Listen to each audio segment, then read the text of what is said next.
예, 우리 다 같이 16일 새벽 기도를 시작하겠습니다. 오늘 읽은 성경 말씀은 역시 주기도문의 한 구절인데요. 우리 다 같이 마태복음 6장 10절을 읽겠습니다. 제가 봉독해 드리겠습니다. 나라가 임하시오며 뜻이 하늘에서 이룬 것 같이 땅에서도 이루어지이다. 네, 이제 그 6개의 기도 목록 중에서 오늘은 이제 두 번째이고요. 내용은 나라가 임하시오며입니다. 요거 그냥 한 구절로 따로 단독적으로 번역한다면 당신의 나라가 임하게 하소서 이렇게 기도한 것이죠. 오늘 본문이야말로 주기도문의 가장 핵심적 기도 제목입니다. 하나님의 나라가 임하게 하소서라는 것이 이제 주기도문의 기본적인 의미인데 이게 도대체 무슨 뜻일까를 우리가 추적해 가야 되는데 이 기도 제목이 처음 주어졌던 예수님 당시 유대인들이 생각했던 하나님의 나라는 먼저 무엇일까 하는 것을 우리가 좀 생각해 볼 필요가 있을 것 같습니다. 아마도 그 유대인들이 회당에서 낭송했던 기도문이 있는데 그 회당에서 낭송되던 기도 제목에도 역시 하나님 나라의 회복과 관련된 기도 제목들이 있는데 그들은 그 하나님의 나라를 자신의 이스라엘의 정치적인 회복과 동일시했어요. 그러니까 자기들이 로마 제국의 지금 노예 상태에 있는데 이거 해방해 주시고 또 이와 같이 노예 상태에 있으면서 억압을 피해서 이방에 흩어져 있는 유대 민족이 다 돌아와서 회복되기를 그렇게 기도했습니다. 그렇게 다 돌아올 뿐만 아니라 이전에 다윗의 영광 뭐 이렇게 표현을 하지요. 그 유대 역사를 통해서 자신들이 칭송했던 다윗과 솔로몬의 시대와 같은 그 황금기가 회복되고 더 나아가서 모세를 통해서 주신 율법의 통치가 회복돼서 이 땅에 정말로 하나님의 자녀들이 누릴 만한 그런 아주 복된 나라가 회복되기를 간절히 기도를 했습니다. 그러니까 이제 유대인들이 생각하는 하나님의 나라는 결국은 우리가 생각하는 것과는 매우 다른 민족적 그리고 유대적 이제 나라의 회복을 하나님 나라의 회복이라고 이제 본 거죠. 근데 과연 예수님께서 유대인들에게 이제 하나님의 나라가 임하게 하소서 이렇게 했을 때 과연 그런 의미로 가르쳤을까? 정리를 한다면 뭐 이스라엘의 회복이라든지 다윗 왕조의 회복이라든지 로마의 통치로부터 해방하는 것을 너희들이 기도해라 그랬을까? 라는 걸 좀 생각을 해봐야 되겠죠. 이제 적지 않은 분들이 아마도 그 바벨론 포로 상태에서 벗어나지 못한 유대 백성 중에 한 분이 바로 예수님이라고 생각을 했기 때문에 어떤 분들은 바벨론과 로마의 통치로부터 회복을 말하는 것이다.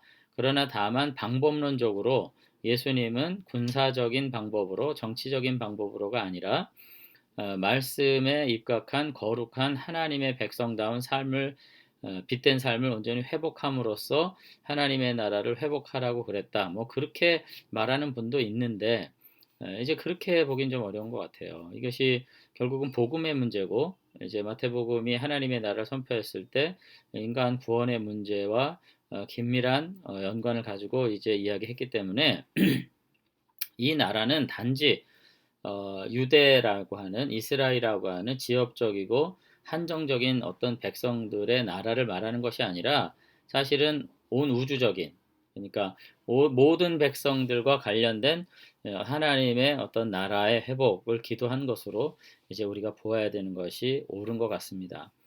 자, 그런데 그렇다면은 이제 도대체 이 세상에 어떤 문제가 있길래 우리가 살아가는 이 세상에 도대체 어떤 문제가 있길래 하나님의 나라의 회복을 기도해야 될까를 우리가 생각을 해야 되겠죠. 물론 우리들이 살아가는 이 세상에 아무 문제가 없고 정상적이다. 이 세상이 합리적이다. 이 세상의 모든 이 경쟁과 이 모든 분쟁과 모든 이 착취와 이 모든 질서들 안에서 우리가 살아가는 것이 맞고 여기서 힘 있는 자들이 앞서가고 머리 되는 것이 맞다. 뭐 이렇게 생각하면 이제 할 말은 없습니다만 오늘 우리가 살아가는 이 시대의 모든 고난과 이 시대의 모든 결핍, 이 시대의 모든 분쟁과 다툼의 문제가 도대체 뭐냐, 어디에 기원한 것이냐 하는 것을 우리가 추적해 가서 우리가 살펴보게 된다면 이건 이제 창세기 3장, 4장에 나오는 얘기가 되는 거죠.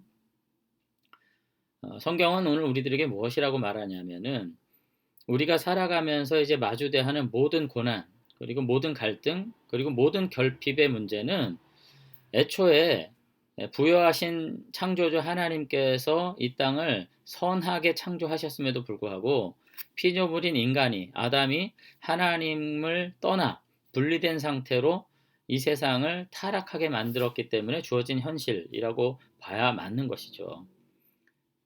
그러니까 다름 아니라 오늘 우리가 마주대하는 모든 고난과 결핍 그리고 갈등의 문제는 우리 인간의 근본적인 문제인데, 그것은 아담의 범죄 이후에 변질된 피조세계의 문제라는 점을 우리가 생각할 필요가 있습니다.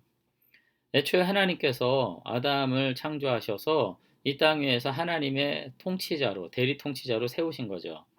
피조세계를 다 통치하게 하시고 다스리게 하시고 이것을 풍성하게 하기를 바라셨는데, 아담은 그와 같은 하나님의 뜻을 거슬러서 사단의 유혹에 넘어갔습니다. 창세기 3장 5절에 보면은 이제 결정적으로 이 한마디를 던지죠. 사탄이 너희가 그것을 먹는 날에는, 그 언약의 나무의 실과를 이제 두고서는 너희 눈이 밝아져서 하나님과 같이 되어, 이렇게 얘기하죠. 하나님과 너희가 같이 될 수 있다. 하나님과 동등한 존재 될 수 있다. 선악을 알 줄 하나님이 아심이라. 이렇게 얘기를 합니다.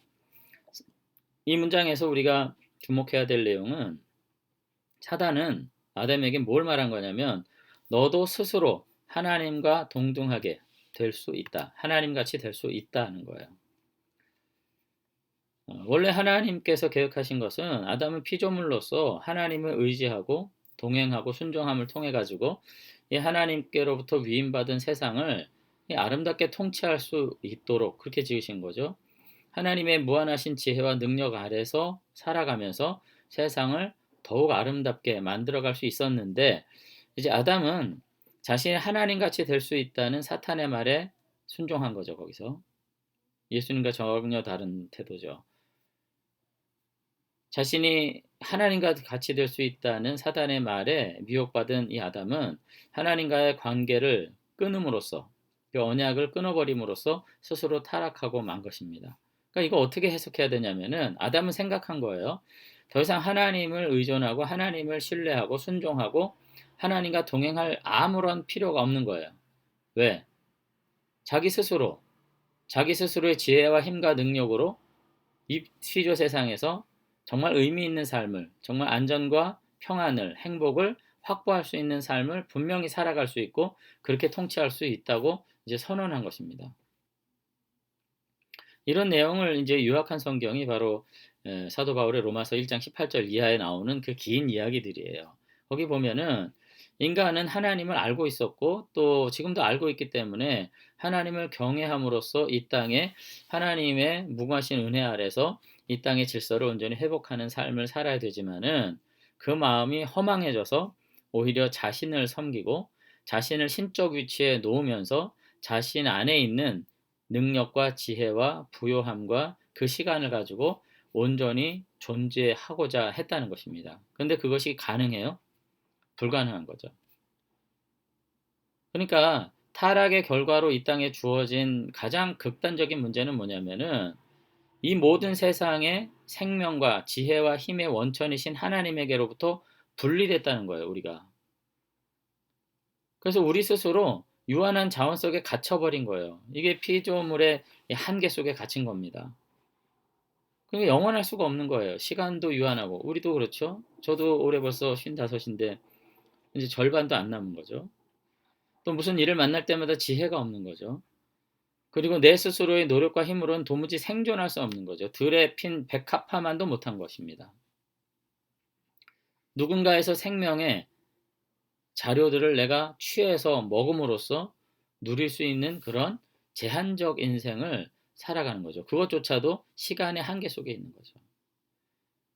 애초에 우리는 이 창조주 하나님의 그 전능하심과 전지하심, 영원하심에 참여한 존재들로서 이 세상에 영원한 하나님의 능력과 무궁하신 영광을 드러내며 살아가는 존재였는데, 자신을 우상화하고 자신을 하나님과 단절시킨 채 자신의 힘과 능력으로 이 땅에 의미 있는 세상을 만들고 생존할 수 있다고 하는 착각 속에서 결국은 자신의 유한한 한계 속에 갇혀서 탄식하는 존재가 되고 만 것입니다.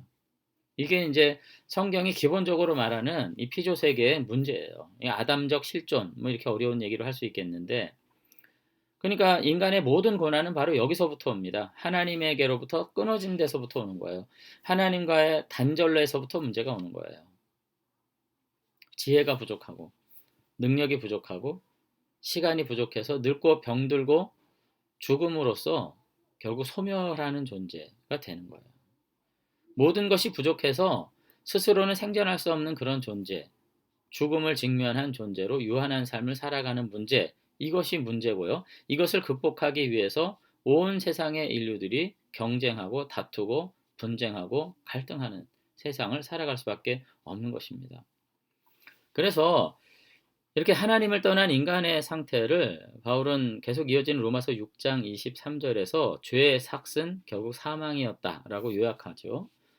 이 말은 죄의 종로로 타고 받은 급여가, 여기 삭이라는 게 이제 급여라는 말인데 놀랍게도 죽음이라는 것입니다. 인생의 모든 고난은 결국 이 죽음이라는 처참한 질병에 걸린 표면적 증상일 뿐이에요.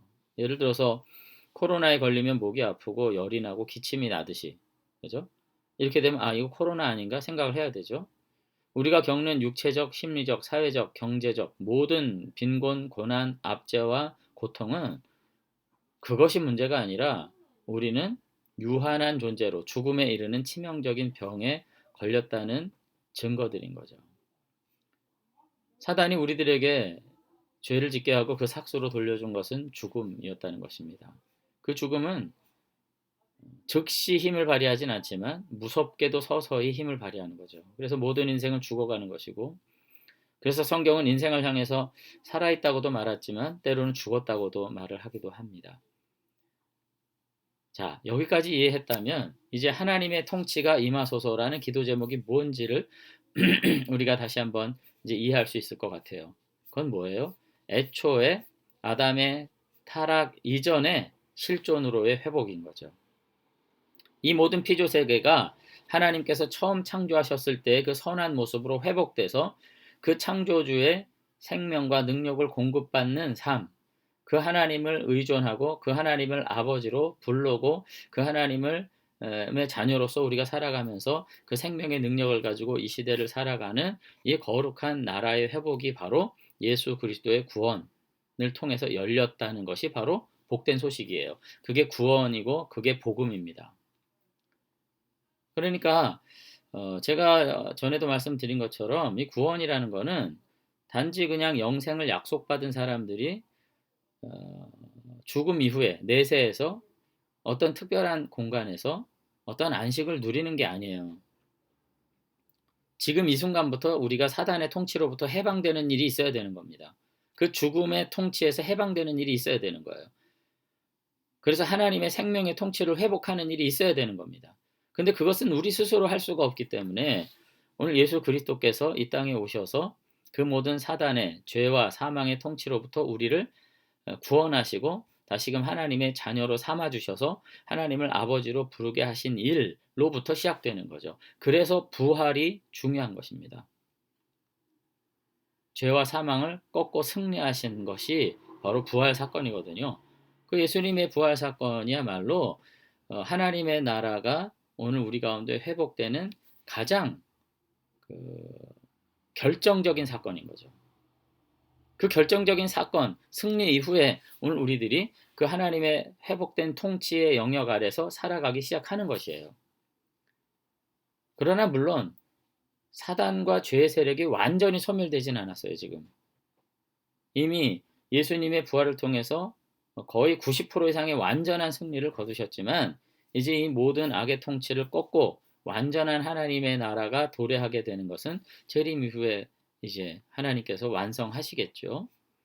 그런 점에서 오늘 우리는 단지 우리들의 고난의 문제가 그저 어디서 근원한 것인지 알지 못한 채 계속해서 이 땅에서 그 문제를 해결하기 위해서 경쟁하고 싸우고 다투고 갈등해서 이루어지는 것이 아니라는 사실을 기억해야만 할 것입니다.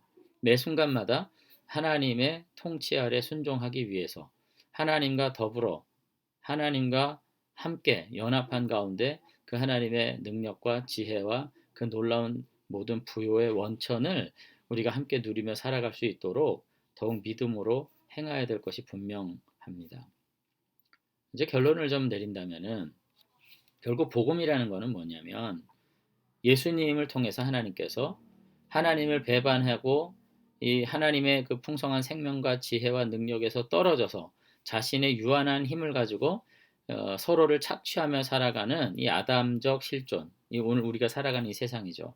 여기서 우리를 다시 되사셔서 구속하신 거죠.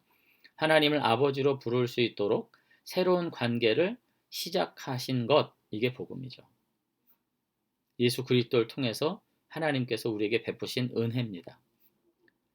오늘 우리가 살아가면서 누군가 좀 악한 사람을 볼 때, 참 도덕적이고 윤리적이지 못한 인간들을 볼 때, 오늘날도 그렇잖아요. LH공사 뭐 문제도 있고, 오늘날 무슨 뭐 권력자들을 다 바라볼 때도 그렇고, 권력을 가지게 되면 더 윤리적이고 더 선해지고 더 의로워지던가요?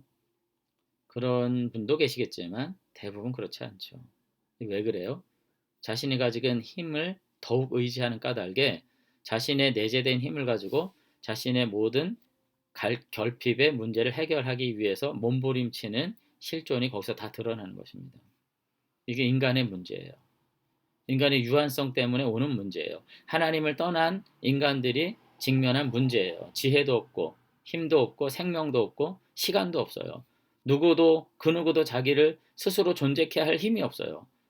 그래서 야고보 사도도 뭐라 그래요? 욕심내고 살인하고 시기하고 다투지고 싸우지만 얻지 못하는 악순환의 삶을 너희가 사는 것이 아니냐, 그렇게 얘기합니다. 그런데 하나님께서는 이와 같은 고통스러운 삶의 현장에 바로 우리들에게 오셔서 은혜를 주신 것이에요. 예수 그리스도를 통해서 하나님의 통치를 회복하시고 비로소 그 하나님을 아버지라 부르는 회복된 관계 속에서 풍성한 삶을 시작하도록 하나님께서 우리를 부르셨고 예수님께서 그와 같은 삶을 선물로 주신 것입니다. 그것이 복음이에요. 그래서 예수님께서 바로 오늘 우리에게 주어진 두 번째 기도 제목, 기도 요청, 하나님의 나라가 임하게 하소서라는 이 문장 안에서 이 모든 가르침을 요약하고 있다고 하는 것입니다. 그러니까 이 하나님의 나라의 문제는 단지 이 세상을 하나님의 것으로 봉헌해 드리는 문제라기보다는 우리의 삶 그 근본의 문제인 것으로 알 수 있고요. 우리가 다시 한번 우리의 문제를 해결하기 위한 궁극적인 원천은 하나님의 통치가 임하는 것입니다. 그리고 교회는 바로 그 하나님의 통치를 통해서 이 땅에 진정 하나님의 선한 피조 창조의 그 원천을 회복하는 일을 위해서 매진하는 사람들인 것이고 그 하나님을 경외하는 자들인 것이고 그것을 통해서 이 땅에 존재하는 모든 생명과 이 땅에 존재하는 모든 인생들에게 긍휼의 복음을 선포하는 그와 같은 사명이 있는 존재가 바로 교회라고 하는 점을 우리가 다시 한번 생각할 수 있게 되길 바랍니다. 개인적으로는 여러 가지 결핍과 어려움 속에서 우리가 다시 한 번 더 내 자신의 문제를 해결하고자 하는 어떤 교만함보다 아버지 하나님을 온전히 의뢰하고 하나님과 동행하는 가운데 하나님의 그 부요하심 속에서 다시 한번 우리의 삶들을 회복해 나가고 순종해 나가는 참 믿음의 결단들이 있었으면 좋겠습니다. 그래서 다시 한번 아버지의 나라가 임하게 하소서라는 한 기도의 요청 가운데에서 우리의 삶이 정말 획기적으로 복음 안에서 변화가 되는 이와 같은 체험이 있게 되고 이와 같은 자유를 통해서 우리의 남은 삶을 더욱 담대하게 살아갈 수 있는 저와 여러분들이 되시면 좋겠습니다. 기도하겠습니다. 네, 하나님 아버지, 오늘 한평생을 살면서 우리가 정말로 추구하고 목적하고 그리고 애쓰고 수고했던 그 모든 이유들 그리고 그 모든 결과들이 무엇인지를 다시 한번 생각해 보게 되기를 원합니다. 오늘 이 유한한 세상에서 타는 목마름으로 우리가 애쓰고 수고하나 결국 우리의 손에 쥔 것이 없는 이 탕자와 같은 삶을 우리가 살고 있음을 주님 앞에 고백합니다. 아버지 하나님, 우리가 다시금 그 모든 생명의 원천이신 아버지께로 돌이켜 나아가게 되기를 원합니다.